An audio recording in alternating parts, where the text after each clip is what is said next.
हाँ, सो अभी हमें लास्ट टॉपिक देखना है चैप्टर का, एबनॉर्मल मोलर मासेस। क्या? Abnormal molar mass. सबसे पहले तो मोलर मास पता ही है हमें। एबनॉर्मल मतलब जो नॉर्मल होता है वो नहीं, एबनॉर्मल। क्यों ये एबनॉर्मल होता है? हमें देखो, हमने 4 क्वालिटेटिव प्रॉपर्टीज देखी। पहला वेपर प्रेशर का देखा। ओके, सो वेपर प्रेशर में भी हमने फॉर्मूला चारों लिख देता हूं। देखो फॉर्मूला क्या था हमारा, P01 minus P1 upon P01 is equals to N2 by N1। यही था। ओके, देन दूसरा फॉर्मूला था हमारा delta T is equals to कैम, ये बॉइलिंग का, ये भी बॉइलिंग का। तीसरा था हमारा फ्रीजिंग पॉइंट के लिए delta T is equals to कैम, फ्रीजिंग पॉइंट के। और चौथा था हमारा ऑस्मोटिक प्रेशर के लिए, तो वो हम कन्वर्ट भी कर सकते हैं nRT बाय V। डन। तो ये जो चारों फॉर्मूला हमने डिस्कस किए, ये चारों फॉर्मूला में हमने देखा कि हम molecular mass of the solute, मतलब molar mass of the solute find कर सकते हैं। क्योंकि यहाँ पर भी हमारा सॉल्यूट के नंबर ऑफ मोल्स आ गए हैं। नंबर ऑफ मोल्स मतलब क्या? Mass by molecular mass. तो यहाँ से भी मिल जाएगा। यहाँ तो मोलालिटी ही है, मोलालिटी तो आता ही है क्या? Number of moles of solute 1 kg of solvent में। ओके, यहाँ पर भी सेम। और यहाँ पर भी ये जो n है वो किसका है? सॉल्यूट के नंबर ऑफ मोल्स। तो मतलब कोई भी फॉर्मूला हम यूज करें, कोई भी क्वालिटेटिव प्रॉपर्टीज की हम बात करें, तो जो सॉल्यूट मिल रहा है हमें, वो सॉल्यूट जो है उसका मॉलिक्यूलर मास हमें मिल जाएगा। डन। मोलर मास हमें सॉल्यूट का मिल जाएगा। तो ये जो मोलर मास हमें सॉल्यूट का मिलेगा, ओके, वो एबनॉर्मल बोल रहे हैं। भाई क्यों एबनॉर्मल बोल रहे हैं? एबनॉर्मल इसलिए बोल रहे हैं क्योंकि हमने एकदम स्टार्टिंग में देखा था, जब ये क्वालिटेटिव प्रॉपर्टी स्टार्ट की, तब क्या कि ये क्वांटिटेटिव प्रॉपर्टीज है सारी। ये कौन सी प्रॉपर्टीज है? क्वांटिटेटिव प्रॉपर्टीज है। मतलब हमने क्वेश्चंस भी डिस्कस किए थे JEE नीट कॉम्पिटिटिव एग्जाम में आ सके वैसे, कि कितने नंबर ऑफ पार्टिकल्स अंदर जा रहे हैं, उसके बेस पे हमें बताना है। ओके, सो चिराग तुम थे या नहीं थे, आई डोंट रिमेम्बर, बट तुम थे कवन, आई थिंक सो। प्रॉपर्टी वाले में नहीं था। मतलब कौन सा? कि अगर 3 है, मैंने दिए थे एग्जांपल NaCl BaCl2 और नहीं थे ना? अच्छा, तो वो देखा, लेकिन तुमने वो तो अपलोड कर दिया है, तो देख लो। ओके, सो क्या था, हमने बोला था कि NaCl है, BaCl2 है और से AlCl3 है। तो जैसे कि वेपर प्रेशर तो हमें पता ही है कम होगा, लेकिन किसमें वेपर प्रेशर, और हाँ वो बोला था ascending order, descending order. Okay, तो वो JEE नीट और कोई भी कॉम्पिटिशन, गुजकैट, कोई भी कॉम्पिटिटिव एग्जाम में पूछे जा सकते हैं। तब हमने देखा था कि वो कौन सी प्रॉपर्टीज है, ये सारी क्वालिटेटिव प्रॉपर्टीज। ये क्वालिटेटिव प्रॉपर्टीज मतलब क्या है? क्वांटिटेटिव प्रॉपर्टीज है। क्वांटिटेटिव मतलब नंबर ऑफ पार्टिकल्स कितने अंदर जा रहे हैं उसके ऊपर डिपेंड करता है। तो उसके ऊपर डिपेंड करता है तो क्या हुआ? तो उसके ऊपर डिपेंड करता है मतलब क्या, कि अगर मैंने यहाँ पर एक सॉल्वेंट लिया और उसके अंदर मैंने डाल दिया ग्लूकोज। ओके, सो C6H12O6, ये ग्लूकोज डाल दिया, और अब मैं बोल रहा हूं कि vapour pressure of the solution is decrease. तो बात तो सही है, डिक्रीज होगा। और मेरा ऐसे ही दूसरा कंटेनर है, उसमें भी सॉल्वेंट, सेम सॉल्वेंट डाला हुआ है। ओके, तो और सेम सॉल्वेंट डाला हुआ है, लेकिन सॉल्यूट है मेरा सपोज NaCl। ओके, तो अगर मैंने दोनों सेम मोलालिटी ली है, मतलब क्या कि ये सॉल्वेंट कितना है 1 kg, ये सॉल्वेंट भी कितना है 1 kg, और ये सॉल्यूट मैंने कितना लिया है 1 मोल, और ये भी कितना लिया है 1 मोल। डन। 1 मोलल। ओके, मोलल मतलब मोलालिटी का मोलल, तो वो तो 1 kg ऑफ सॉल्वेंट में ही था ना। सो सॉल्वेंट 1 kg लिया है और ये 1 मोलल डाल दिया है ये, और 1 मोलल डाल दिया है NaCl, सेम क्वांटिटी में। ओके, तो अब हम देखते हैं, तो हमने बोला था क्या कि वेपर प्रेशर तो डाउन जा रहा है सॉल्यूशन का। जब सॉल्यूशन बन गया, इसका सॉल्यूशन बन गया और इसका सॉल्यूशन बन गया, तो वेपर प्रेशर दोनों का ही डाउन जाएगा compare to the vapour pressure of the pure solvent which is water. Okay, तो डाउन जाएगा वो तो हम समझ गए, लेकिन इन दोनों में से किसका ज्यादा डाउन जाएगा, इन दोनों में से किसका ज्यादा डाउन जाएगा, तो हमने तब देखा था क्या, ये जो है वो डिसोसिएट नहीं हो रहा है, उसका डिसोसिएशन नहीं हो रहा है, मतलब ये as a one particle, glucose का एक पार्टिकल पूरा का पूरा एक पार्टिकल के तौर पे ही रह रहा है पानी में। ओके, और जब NaCl पानी में जाता है तो उसके दो पार्टिकल्स हो जाते हैं, आयंस बन जाते हैं Na+ एंड Cl-। तो नंबर ऑफ पार्टिकल्स इसमें कितने हो गए, 2। तो नंबर ऑफ पार्टिकल्स अगर 2 हो गए तो इसका 1 मोलर और इसका भी, ये पार्टिकल्स का भी 1 मोलर सॉल्यूशन हो गया, मतलब particles in the sense ions का। ओके, तो उस केस में वेपर प्रेशर वो NaCl का ज्यादा डाउन जाएगा, क्या जाएगा, ज्यादा डाउन जाएगा, ये हमने देखा था। फिर अगर मैं NaCl की जगह अभी मैं तीसरा भी एक ले, ये 2 तो है ही, एक तीसरा ले रहा हूं BaCl2, तो उसका इन दोनों की कंपेयर में और ज्यादा डाउन जाएगा। क्यों, क्योंकि वहां पर एक Ba है और 2 क्लोरीन है, बेरियम क्लोराइड, तो मतलब टोटल 3 पार्टिकल्स हो गए। तो अगर भले ही मैंने कॉन्सेंट्रेशन सेम लिया है फिर भी उसका प्रेशर ज्यादा डाउन जाएगा। AlCl3 ले लिया तो वहां पे 4 पार्टिकल हो गए, सेम कॉन्सेंट्रेशन।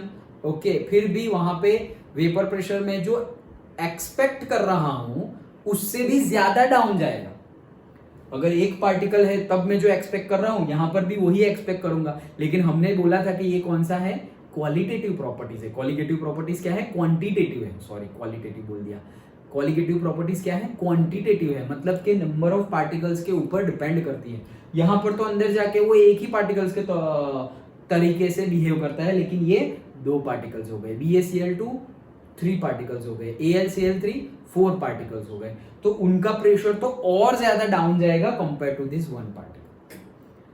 तो जो हम एक्सपेक्ट कर रहे हैं, हम जो एक्सपेक्ट कर रहे हैं कि इतना वेपर प्रेशर आना चाहिए, और वो वेपर प्रेशर की वैल्यू तुम यहां पर डाल दोगे, या फिर कुछ बॉइलिंग टेम्परेचर, फ्रीजिंग टेम्परेचर, कुछ भी, कोई भी क्वालिटेटिव प्रॉपर्टी डालो, लेकिन यहां पर जो हमें सॉल्यूट का मॉलिक्यूलर मास मिलेगा, मतलब कि molar mass of the solute मिलेगा, वो जो हमने एक्सपेक्ट किया हो वो नहीं मिलेगा।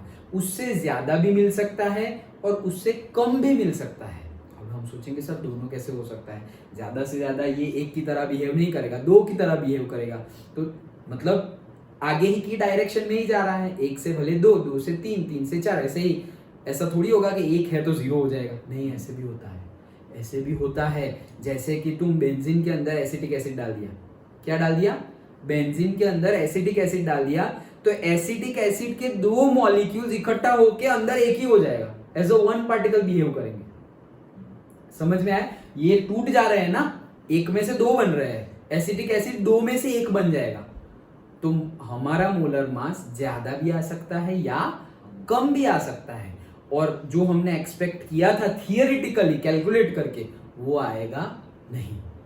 इसीलिए इसको बोलते हैं एबनॉर्मल मोलर मास। समझे, कंटेक्स्ट समझ गए हमारा, कि जो हम एक्सपेक्ट कर रहे हैं कि ये सारी वैल्यू, क्वालिटेटिव प्रॉपर्टीज की वैल्यू यहाँ डालेंगे, molality, number of moles of solute, number of moles of solute, तो हमें molar mass of the solute मिलेगा। वो जो हम थियरिटिकल कैलकुलेट कर रहे हैं उतना मिलेगा नहीं। क्यों, क्योंकि वो नंबर ऑफ पार्टिकल्स के ऊपर डिपेंड है। तो ऐसा हो सकता है कि जब हमने सॉल्यूट डाला तो पार्टिकल्स, 2 पार्टिकल्स में से 1 पार्टिकल्स बन गए, या 1 पार्टिकल्स में से 2 पार्टिकल बन गए, या 1 पार्टिकल्स में से 3 पार्टिकल बन गए। वैसे भी सॉल्यूट हमारे पास होंगे कि 1 में से 2 नहीं, 1 में से कितने हो जा रहे हैं, 3 बन जा रहे हैं। ओके, तो जैसे कि हमने वो पार्टिकल्स देखा ना BaCl2, तो एक ही डाला, 1 पार्टिकल डाला BaCl2 का, वो कितने में चले गए, 3 पार्टिकल्स में। डन। तो ज्यादा भी होगा, मतलब डिसोसिएशन भी होगा और एसोसिएशन भी होगा। उसकी वजह से ये जो हम फाइंड कर रहे हैं और उसके ऊपर से जो मोलर मास फाइंड कर रहे हैं, वो हमने जो एक्सपेक्ट किया था उतना आएगा नहीं, उससे ज्यादा आएगा या उससे कम आएगा। इसी को हम बोलते हैं abnormal molar mass. Normal molar mass मतलब कौन सा, जो हमने कैलकुलेट किया है और हमें जो लग रहा है कि आना चाहिए, वो हमारा नॉर्मल मोलर मास है। ओके लेकिन एबनॉर्मल मतलब क्या, ये जो प्रैक्टिकली तुम्हारा जो अलग आ रहा है, जैसे हमने नॉन आइडियल सॉल्यूशंस में देखा था कि वेपर प्रेशर जितना आना चाहिए उतना नहीं आ रहा है, फिर हमने बोला था कि डेविएशन आ रहा है, तो पॉजिटिव डेविएशन और नेगेटिव डेविएशन की बात की थी हमने कि ज्यादा भी आ सकता है और कम भी आ सकता है, क्योंकि वो तो नॉन आइडियल सॉल्यूशन है, आइडियल नहीं है। तो वैसे ही यहाँ पर भी पार्टिकल्स के ऊपर डिपेंड करते हैं, और पार्टिकल्स अगर डिसोसिएट होंगे ओके और एसोसिएट होंगे तो हमने जो सोचा था वैसा होगा नहीं। हाँ अगर वो लोग डिसोसिएट नहीं हो रहे हैं, एसोसिएट नहीं हो रहे हैं, मतलब एक में से दो नहीं बन रहे या दो में से एक भी नहीं बन रहा है, जो डाला वैसा का वैसा ही रह रहा है, जैसे कि ग्लूकोज, जैसे कि यूरिया, जैसे डालोगे वैसे का वैसे ही एज अ वन पार्टिकल ही रहेंगे, तो उनके लिए तो जो तुम एक्सपेक्ट करोगे वही आएगा, exact same, just like ideal. Okay but वो जो अलग हो जा रहे हैं सॉल्वेंट में जाके, या फिर दो दो हो तो दो में से एक बन जा रहे हैं सॉल्वेंट में जाने के बाद, उनके लिए जो हम एक्सपेक्ट कर रहे हैं वो नहीं होगा, and that is abnormal molar mass. Concept समझ गए कि क्यों हो रहा है? डन। चलो तो बुक में देख लेते हैं। We know that ionic compounds when dissolved in water dissociate into the cations and anions, जैसे कि ये लोग फॉर एग्जाम्पल KCl डालेंगे तो K plus Cl ऐसे ही इसके जैसा ही हो जाएगा। We expect 1 mole of K plus and Cl minus ion to be released in the solution. If this happens, there would be 2 moles of the particles in the solution. If we ignore the interioionic attraction, 1 mole of KCl in 1 kg of water would be expected to increase the boiling point by this much Kelvin. Now, if we did not know about the degree of dissociation, मतलब कि कितने dissociate हो रहे हैं, degree of dissociation मतलब कितने, एक में से दो बने, एक में से तीन बने, वो हमें जानना जरूरी है। We could be led to the conclude that mass of 2 moles of particles is this much gram and mass of 1 mole of KCl would be this much, मतलब एक KCl का इतना होगा और 2 मोल पार्टिकल लेंगे तो उतना होगा। So this brings into the light the rule that when there is a dissociation of solute into the ions, the experimentally determined molar mass is always lower than that of the true value। मतलब जो true value जो होगी उसकी compare में जब हम find कर रहे हैं, कौन सा, एक्सपेरिमेंटली जो फाइंड कर रहे हैं उसमें वो वैल्यू क्या आएगी, कम आएगी। डन, पता चला? Okay so the molecules of ethanoic, देखो इथेनोइक एसिड, एसिटिक एसिड जैसे मैंने बोला था। Okay so dimerise, okay so dimerise भी इसको प्रोनाउंस करते हैं और डिमराइज भी प्रोनाउंस करते हैं, दोनों प्रोनाउंस करते हैं। सो डिमराइज इन दी बेंजीन, डिमराइज मतलब क्या, वही यहाँ पर एक में से दो बन गए, अब दो में से क्या होंगे, एक होंगे, तो उसको डिमराइज बोलते हैं benzene due to the hydrogen bonding. This normally happens in the solvents of low dielectric constant. In this case of number of particles is reduced to the dimerization. Association of molecule is depicted as follows. मतलब इसमें दो इकट्ठा होके एक बन जा रहा है। समझ में आ गया? दोनों हो सकता है, इसलिए एबनॉर्मल मास आया। एक्सपेरिमेंटली हमने देखा था जब आयन बनते हैं, जब ट्रू वैल्यू होगी, ओके हमने देखा ना कि जब ट्रू वैल्यू होगी, ये रहा into the dissociation of solute, the experimentally determined molar mass is always lower than that of the true value. क्यों true value? क्योंकि हमने तो सोचा था कि एक पार्टिकल का ही मोलर मास निकला है, लेकिन ये तो दो पार्टिकल का मोलर मास है, तो हमने जो सोचा था एक का है वो एक्चुअली दो का है, मतलब एक्चुअल में तो वो ज्यादा होगा। ओके तो जो एक्सपेरिमेंटली डिटरमाइंड मोलर मास है वो हमारा क्या होगा, लोअर होगा compare to the theoretical. Done, okay समझ में आ रहा है ना? ओके अब यहां पर भी वही केस हो रहा है, लेकिन आयंस में वो एक में से दो हो रहे थे, यहां पे दो में से एक हो रहे हैं। सो देखते हैं, it can be undoubtedly stated here that if all the molecules of ethanoic acid associate in benzene then delta TB और delta TF for ethanoic acid will be half of the normal value. क्यों? क्योंकि अब वो दो से एक हो जा रहे हैं, तो जितना होगा उसका क्या हो जाएगा, हाफ हो जाएगा। Okay. The molar mass calculated on the basis of this therefore be twice the expected value, मतलब जो हमने एक्सपेक्ट किया था उससे क्या आएगा, डबल आ जाएगा. एक्सपेरिमेंटल वैल्यू क्या आएगी, डबल आएगी. Okay. Such a molar mass that is either lower or higher than that of the expected or normal value is called as abnormal molar mass. तो इसी को abnormal molar mass बोलते हैं कि जब तुम्हारा डिसएसोसिएशन हो जाए या डिमराइजेशन हो जाए. डिमराइजेशन मतलब दो का एक बन जाना और डिसएसोसिएशन मतलब एक में से दो या तीन बन जाना. ओके. उसकी वजह से हमारे मोलर मासेस क्या हो रहे हैं, ज्यादा आ रहे हैं या कम आ रहे हैं. इसी को बोलते हैं एबनॉर्मल मोलर मास. ओके. अब ये ज्यादा हो रहा है कम हो रहा है, अब ये तो गड़बड़ हो गई. तो वो गड़बड़ को एक साइंटिस्ट ने सॉल्व की कि ये कितनी गड़बड़ हुई है, ठीक है, कितनी हुई है. तो उसको एक साइंटिस्ट ने सॉल्व किया जिसका नाम है van Hoff. Okay. So in 1880 van Hoff introduced a factor I. क्या बोला है उन्होंने, क्या इंट्रोड्यूस किया, फैक्टर आई. ये हम क्या बोल रहे हैं, ये ऐसा बोल रहे हैं कि जो भी सब कुछ लिखा है ना सब जगह ऐसे आई लगा दो. जो भी सब कुछ लिखा है सब जगह आगे क्या लगा दो, आई. उसने फैक्टर निकाला है कि मेरा जो फैक्टर है वो सब जगह मल्टीप्लाई कर लो तो आंसर सही हो जाएगा. ओके. सो कैसे डिनोट किया गया है, देखो, known as the Van Hoff factor to account for the extent of dissociation or association. So कैसे निकालते हैं, ये थ्री फॉर्मूलाज हैं. कैसे, I is equals to normal molar mass upon abnormal molar mass. मतलब जो हमारा एक्सपेक्टेड है, जो नॉर्मल जो हम सोचते हैं वो मोलर मास जो फॉर्मूला से हमें मिलता है वो ऊपर रहेगा, और जो एबनॉर्मल मोलर मास है मतलब जो एक्सपेरिमेंटली हमें जो सही सही मिल रहा है एक्चुअल, ओके, वो कहाँ आएगा, नीचे.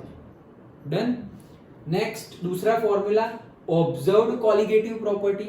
मतलब जो कॉलिगेटिव प्रॉपर्टी है उस वो जो हम ऑब्जर्व कर रहे हैं, जो हम ऑब्जर्व कर रहे हैं फॉर्मूला के बेस पे वो ऊपर, और ऑब्जर्व मतलब एक्सपेरिमेंटली. ओके.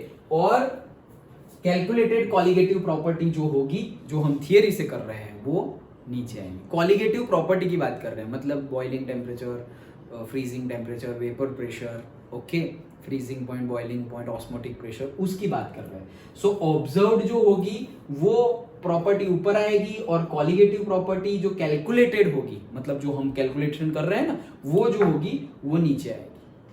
डन. ओके.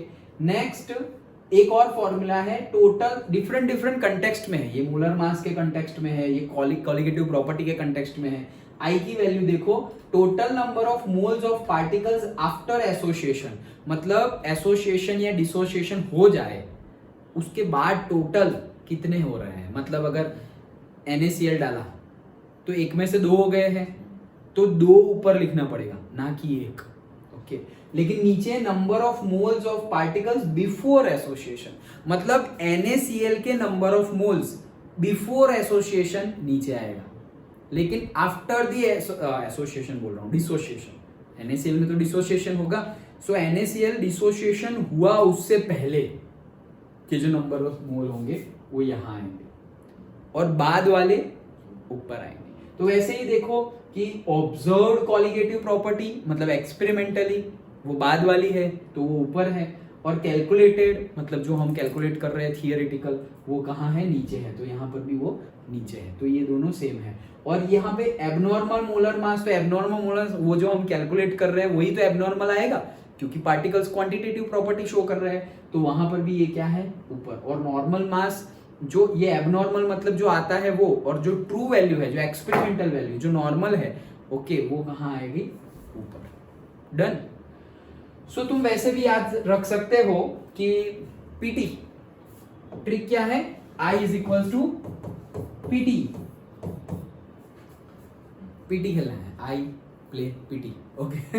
अच्छा, I is equal to PT मतलब प्रैक्टिकल वैल्यू ऊपर और theoretical value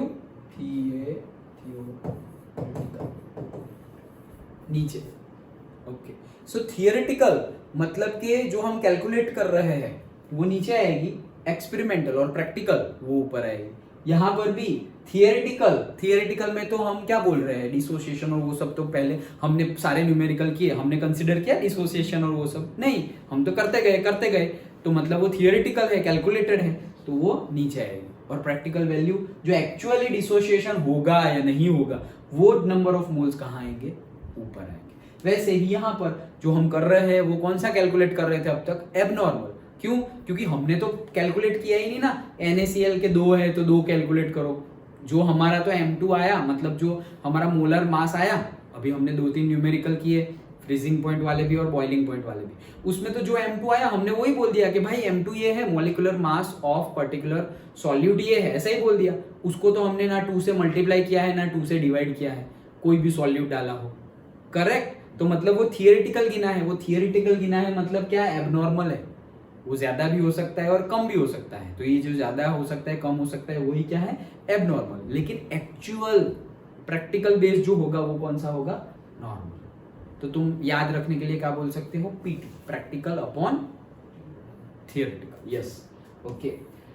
Now here abnormal molar mass is experimentally determined molar mass and calculated colligative property are obtained। मतलब ये सब obtain कैसे होगा, by assuming that the non-volatile solute is neither associated nor dissociated। मतलब क्या बोल रहे हैं, abnormal molar mass is the experimentally determined molar mass and calculated colligative properties are obtained by assuming the non-volatile solute is neither associated nor dissociated। मतलब क्या बोल रहे हैं कि हमने अभी शुगर वाला एग्जांपल देखा ना, ग्लूकोज वाला, कि वो एसोसिएट भी नहीं हो रहे और डिसोसिएट भी नहीं हो रहे, तब हम ढूंढ सकते हैं in case of association the value of I is less than unity, while for the dissociation it solution it close to the, मतलब ये छूट गया, dissociation it is greater than unity. इसके ऊपर से अगेन कॉम्पिटिटिव एग्जाम में question आते हैं, किसका, वैल्यू ऑफ I का।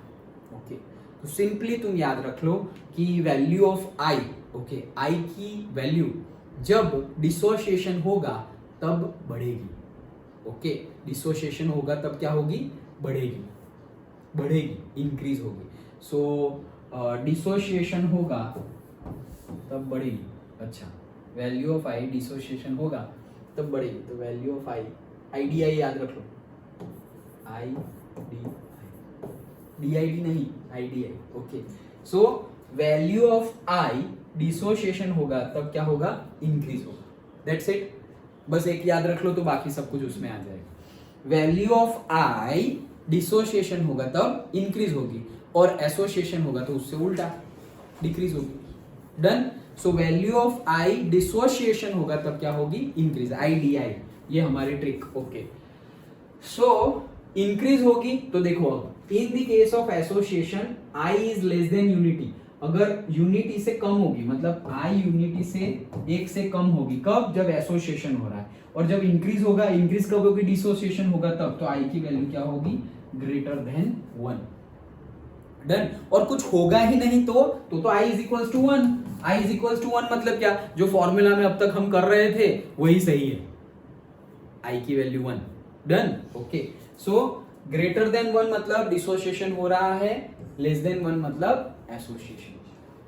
ओके, चलो, so for example the value of I for aqueous KCl solution is close to 2। देखो क्लोज टू 2 आ गई, किसकी, KCl की। KCl में डिसोसिएशन होगा, K प्लस Cl माइनस 2 हो जाएगा। ओके, सो उसकी वैल्यू क्या आएगी, ग्रेटर देन 1, I की वैल्यू, तो देखो ग्रेटर देन 1 आ रही है, 2 आ रही है। Okay, while the value of ethanoic acid, अभी एसिटिक एसिड जिसको बेंजीन में डाला था हमने, सो वो क्या आएगी, 0.5, मतलब एक डबल हो जा रही है और एक आधी हो जा रही है। Understood. Okay, inclusion of van't Hoff factors modifies the equations for colligative properties as follows. तो अब क्या है, कुछ नहीं, जो भी है सबके आगे क्या लगा देना है, I लगा दो, दैट्स इट, खत्म। अब ये टेबल गिवन है कि depicts the value of factor I for several strong electrolytes, KCl, NaCl, MgSO4, I values approaches to 2। Okay, देखो तुम देख सकते हो यहाँ पे K plus Cl minus, Na plus Cl minus, Mg plus SO4 minus 2, Mg plus 2, SO4 minus 2। Okay, तो सब में कितने पार्टिकल्स हो गए, 2 पार्टिकल्स हो गए, इसलिए उनकी I की वैल्यू कैसे आ रही है, 2 के नजदीक, देख सकते हो तुम। Okay, becomes very dilute as expected, the values of I gets close to the 3 for K2SO4। तो K2 और SO4 वाला एक आयन, K+2SO4-2, तो कितने हो गए टोटल 3, तो उसमें कितने आ गए क्लोज टू 3। मतलब हमें पता चल जाएगा क्या कि अगर 2 बन रहे हैं तो I की वैल्यू क्लोज टू 2 आएगी, अगर 3 बन रहे हैं तो I की वैल्यू क्लोज टू 3 आएगी। डन। जैसे कि BaCl2, तो I की वैल्यू कैसी आएगी क्लोज टू 3, Ba और Cl2। NaCl I की value close to 2, AlCl3 I की वैल्यू क्लोज टू 4, AlCl3 तो क्लोज टू 4। डन। ओके, ऐसे ही क्वेश्चन पूछेंगे कॉम्पिटिटिव एग्जाम में। तो सिर्फ हमें याद क्या रखना है, IDI, I की वैल्यू डिसोसिएशन में इंक्रीज हो रही है, दैट्स इट। कितनी इंक्रीज होगी, जितने पार्टिकल्स बनेंगे उतनी इंक्रीज होगी। ओके चलो न्यूमेरिकल है, न्यूमेरिकल है, अच्छा न्यूमेरिकल है, खत्म। यहाँ पे खत्म तो कर दिया, लेकिन एक चीज बतानी चाहिए थी वो तो नहीं बताई, और न्यूमेरिकल में शायद पूछेंगे ही। ओके सो मैं यहाँ पे ही तुम्हें बता देता हूँ, देखो वो पहले तो था बुक में निकाल दिया, ठीक है। अब ये डिसोसिएशन जो हो रहा है, ओके, वो कितना हो रहा है, उसका परसेंटेज कितना, ये जो डिसोसिएशन हो रहा है वो कितना हो रहा है, उसका परसेंटेज कितना। तो उसके परसेंटेज निकालने के लिए फॉर्मूला है alpha is equals to I-1/n-1। क्या है ये लिख लो, बुक में नहीं है लेकिन न्यूमेरिकल में और कॉम्पिटिटिव एग्जाम में चाहिए होगा। I is equals to alpha is equals to I-1/n-1। कब, ये किसके लिए है, डिसोसिएशन के लिए है। ओके ये किसके लिए है, डिसोसिएशन के लिए, ये फॉर्मूला। वेयर n क्या शो करता है, डिसोसिएशन के बाद नंबर ऑफ पार्टिकल्स,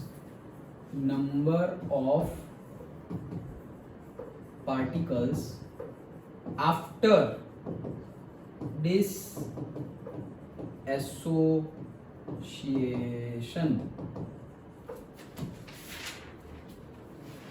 पार्टिकल्स के बाद कितने नंबर्स बनते हैं वो है हमारा n। डन।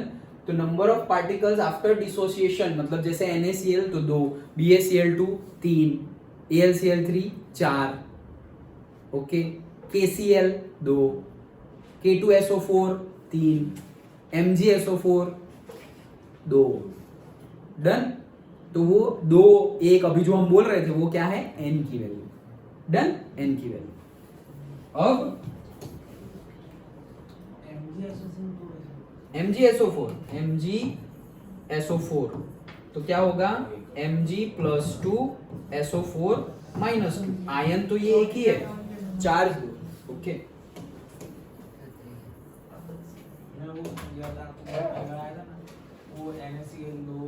अच्छा, Na और Cl एक और एक, वैसे 2। अच्छा सो ये समझ गए। अब डिसोसिएशन हो रहा है तो हमें पता है I की वैल्यू क्या होगी, greater than 1, IDI greater than 1 होगी। तो ये ग्रेटर देन 1 और n, तो ये दोनों वैल्यू पुट करोगे तो तुम्हें अल्फा की वैल्यू मिल जाएगी। अल्फा क्या है, कितना परसेंट हो रहा है तुम्हारा डिसोसिएशन, वो तुम्हें मिलेगा I। अंडरस्टूड। और जब एसोसिएशन होगा उसके लिए हम अल्फा ना लिख के क्या लिख रहे हैं, x, वो होता है 1 - I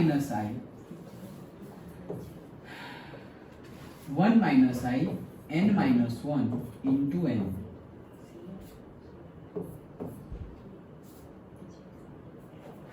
डन। क्या ये किसका है, एसोसिएशन परसेंटेज पूछेंगे कि कितना परसेंटेज एसोसिएशन हो रहा है, तो हम कैसे बोलेंगे, 1 है, I की वैल्यू तो हमें पता चल जाएगी, कैसे, अभी हमने 3 फॉर्मूला देखे ना, उससे पता चल जाएगी। n यही चीज है, number of particles after dissociation था, यहां पर number of particles after association, वो यहां आएगी। ओके लेकिन फॉर्मूला अलग है, यहाँ पे n/n-1 है और यहाँ पे I-1 था। क्यों, क्योंकि डिसोसिएशन में I ग्रेटर देन यूनिटी है, यहाँ पे लेस देन यूनिटी आएगा, इसलिए 1 - I। वैसे भी तुम याद रख सकते हो। तो ये हमारे 2 फॉर्मूला है, बुक में से निकाल दिए हैं, लेकिन आई डोंट थिंक कि न्यूमेरिकल में नहीं पूछा होगा, पूछा ही होगा। ओके सो न्यूमेरिकल करेंगे या फिर तुम क्वेश्चंस लो कॉम्पिटिटिव एग्जाम्स के, उसमें ये फॉर्मूला जरूर पता होना चाहिए, अदरवाइज वो न्यूमेरिकल होगा नहीं। ओके सो देखो ऐसा होता है रिड्यूस सिलेबस में। बुक में से निकाल दिए, कंटेक्स्ट यहाँ पे होना चाहिए, एटलीस्ट फॉर्मूला देते तो बच्चे न्यूमेरिकल सॉल्व कर पाते। ओके, सो समझ गए पूरा। एबनॉर्मल मोलर मास मतलब जो हम अभी तक कैलकुलेट कर रहे थे वो नहीं आ रहा है, उससे ज्यादा या कम आ रहा है, क्योंकि डिसोसिएशन और एसोसिएशन हो रहा है। दैट्स वाई वो क्या है, एबनॉर्मल मोलर मास। अब ये एबनॉर्मल मोलर मास को कैलकुलेट करने के लिए 1880 में वॉन्ट ऑफ आया, और वॉन्ट ऑफ ने एक पर्टिकुलर फैक्टर दिया कि सबके आगे आई लगा दो तो सब कुछ सही हो जाएगा। तो आई की वैल्यू ढूंढने के लिए हमारे पास फॉर्मूला भी है, 3 फॉर्मूलाज हमने देख लिए, उसका भी याद रखने की ट्रिक क्या है, पीटी। तो प्रैक्टिकल वैल्यू ऊपर और थियोरेटिकल वैल्यू नीचे। डन। और ये दो, जब डिसोसिएशन और एसोसिएशन होगा तब ये 2 फॉर्मूलाज भी यूज होंगे। डन। सो इसी के साथ कंसेप्ट वाइज हमारा चैप्टर कंप्लीट हो गया। अंडरस्टूड। तो इसके बाद से 1 और 2 ये 2 न्यूमेरिकल्स हम कंप्लीट करके नेक्स्ट चैप्टर स्टार्ट कर देंगे। डन।